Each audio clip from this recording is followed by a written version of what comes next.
একটা দাম আছে 250 একদম তোর এত দাম চাস কে?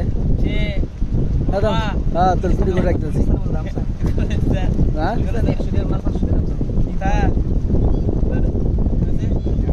মালা পরে কত দিয়ে হইলেন?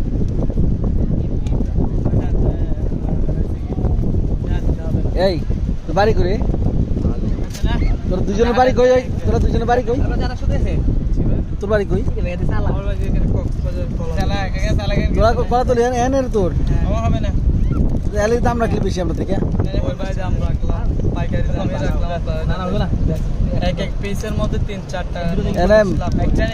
এনে মহিলার আইলি তুই 10 টাকা করে দিতি। আপনাদের কি কম নিলে মহিলার থেকে 50 টাকা